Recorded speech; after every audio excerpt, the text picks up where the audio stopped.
والنعرہ تکبیر، نعرہ رسالت، نعرہ رسالت، نعرہ حیدری، والنعرہ حیدری۔ ہن تھوڑے سامنے علامہ خطیب اسد عباس اصغری صاحب او خطاب فرمائسن، انہاں دے فوراً بعد صرف 5 منٹ حاضری لگائسن۔ جڑا بار مجمع کھلوتے گزارش ہے کہ پھر ڈالی تشریف لائے اور بابا سید رفاقت علی بخاری صاحب پہنچائیں او تو پڑھسن۔ انہاں دے بعد حرف اینڈ دی حیثیت نا ذاکر اہل بیت راجہ مشرف عباس او خطاب فرمائسن۔ ہن تھوڑے سامنے علامہ خطیب اسد عباس اصغری صاحب او خطاب فرمائسن۔ دست دعا برائے ظہور حجت خدا بقیت اللہ۔ بسم اللہ الرحمن الرحیم۔ اللہم کل ولیک الحجت ابن الحسن عسکری علیہ السلام صلواتک علیہ وعلی آبائک فی ہذہ ساعت وفی کل ساعت من ساعت اللیل والنہار ولیا وحافظا وقائدا وناصرا ودلیلا وعینا حتی تسکنہ ارزقات وتمتعہ فیہا طویلا۔ یا رب محمد وعلی محمد صلی علی محمد وعلی محمد وعجل فرج آل محمد باواز بلندتر صلوات۔ اعوذ باللہ من الشیطان اللعین الرجیم۔ بسم اللہ الرحمن الرحیم۔ الحمدللہ الذی نزل الفرقان علی عبدہ لیکون للعالمین النذیرا۔ والصلاة والسلام على من أرسله شاهدا ومبشرا ونذيرا وداعيا إلى الله بإذنه وسراجا منيرا صاحب كعبة قوسين ولي الدارين إمام القبلتين جد الحسن والحسين بالقاسم محمد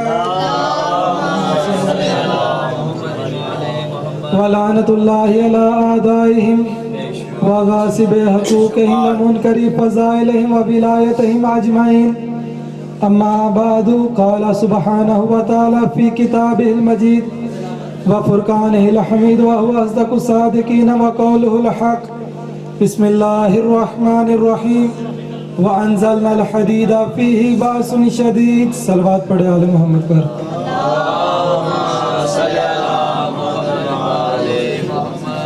جس کا اہل بیت کے علاوہ کوئی اور سہارا ہو تہذیب شاہ جی وہ بے شک چپ رہے، اور جس کا اہل بیت کے علاوہ کوئی سہارا نہیں وہ اپنی دعاؤں کو قبولیت تک پہنچائیں۔ سہارا درود کا لے مل کر صلوات پڑھے۔ اللہم صلی علی محمد وعلی محمد۔ عزیزان محترم، اللہ نے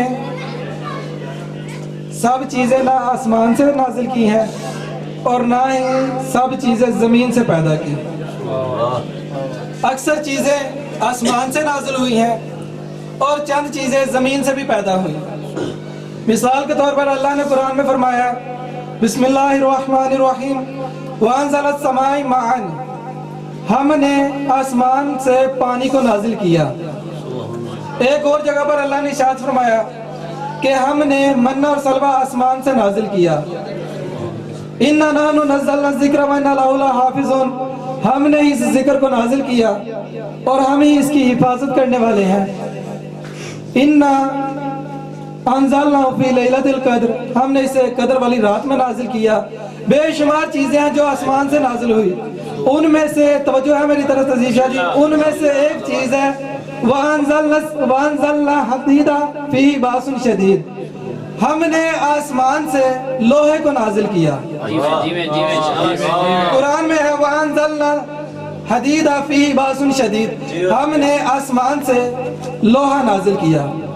اب میرا یہاں پہ ایک سوال ہے کہ جو آسمان سے لوہا نازل ہوا وہ کس شکل میں تھا؟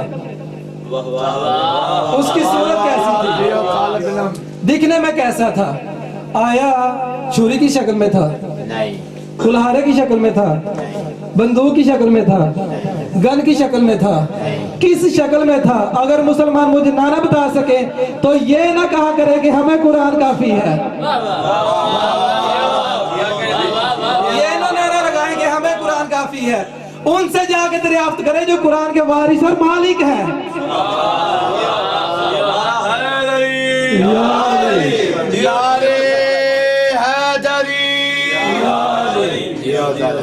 جنگ بدر کا میدان تھا. پیغمبر اسلام کے ایک صحابی ہیں, میں بتاتا ہوں کہ جو آسمان سے لوہا نازل ہوا کس شکل میں تھا. جنگ بدر کا میدان ہے. پیغمبر اسلام کے ایک صحابی جن کا نام عکاشہ بن معاذ ہے, تاریخ میں لکھا ہوا ہے کہ ان کی جنگ کرتے کرتے تلوار ٹوٹ گئی. جیسے ہی تلوار ٹوٹی وہ جناب محمد مصطفیٰ صلی اللہ علیہ وآلہ وسلم کے پاس آئے اور کہا یا رسول اللہ میری تلوار ٹوٹ گئی ہے. پیغمبر اسلام نے فرمایا کہ اچھا علی شاہ جی, پیغمبر اسلام نے فرمایا کہ اچھا ایک لکڑی کا دستہ لے کے آؤ. وہ صحابی دوڑتے گئے, احسان بھائی صحابی دوڑتے گئے, ایک لکڑی کا دستہ اٹھا کے لے آئے.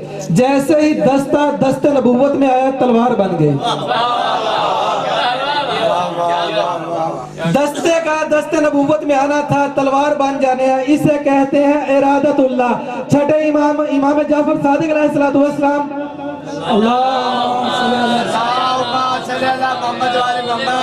نور الثقلین میں امام صادق علیہ السلام ارشاد فرماتے ہیں کہ نحن ارادت اللہ, ہم ہی اللہ کا ارادہ ہے.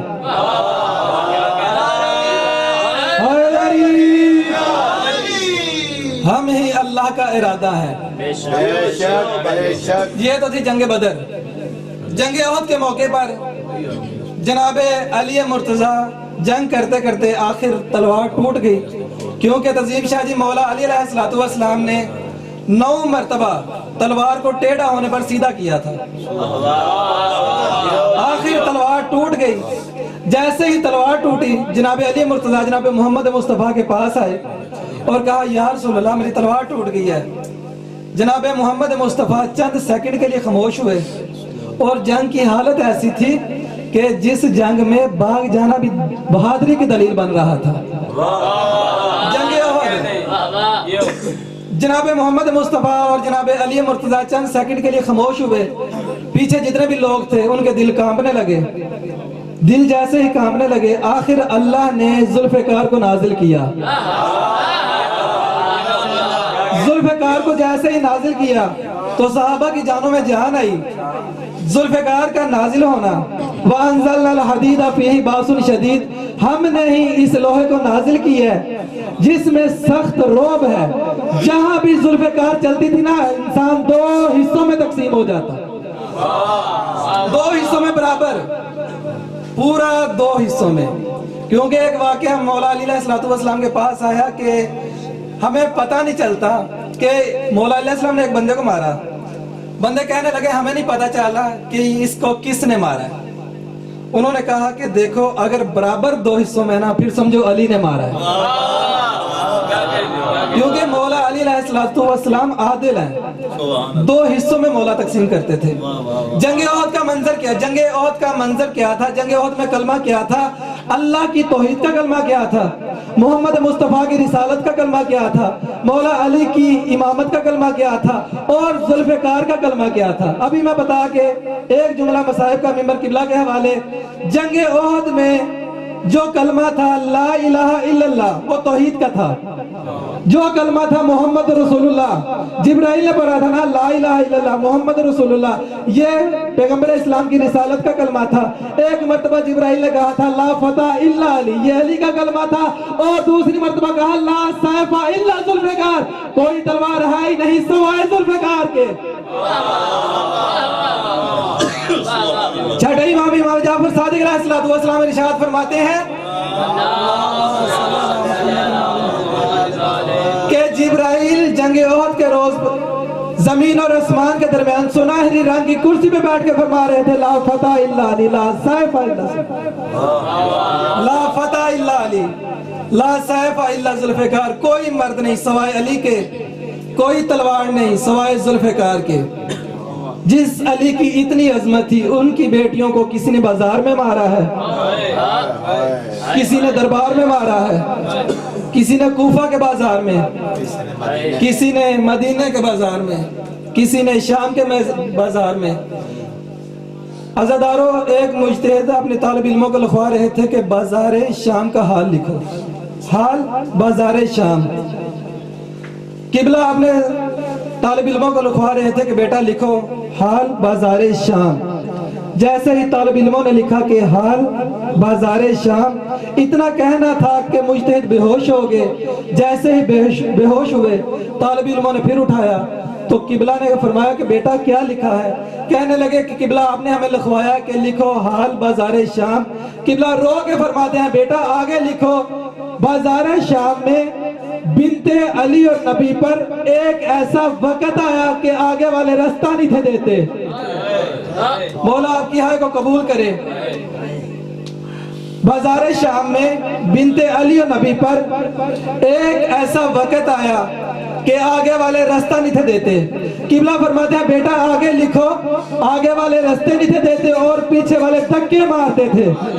جیسے ہی قبلہ نے یہ جملہ فرمایا عزادارو قبلہ بے ہوش ہوئے. جب پھر افاقہ ہوا طالب علموں نے کہا کہ قبلہ آپ نے ہمیں لکھوایا ہے کہ بازار شام میں بنت علی اور نبی پر ایک ایسا وقت آیا کہ آگے والے رستہ نہیں تھے دیتے پیچھے والے دھکا مارتے تھے. آخر پاک آلیہ زمین پر گر پڑی. جیسے ہی زمین پر آئی امام سجاد علیہ السلام بی بی پاک کے پاس آگے فرماتے ہیں ابو پی اماں اب کیا کرنا ہے؟ جناب سیدہ نے جیسے یہ فرمایا کہ بیٹا اب کیا کرنا ہے؟ امام سجاد علیہ السلام نے اپنی کمر سے قمیض اتاری اور فرمایا ابو پی میری کمر پر کوئی ایسی جگہ نہیں بچی جہاں کربلا کی تاریخ نہ لکھی ہو. عزادارہ بی بی پاک بازار شام میں اس حالت میں چلے جیسے حسین اکبر کی لاش میں چلے تھے. اللہ لعنت اللہ علی القوم الکافرین.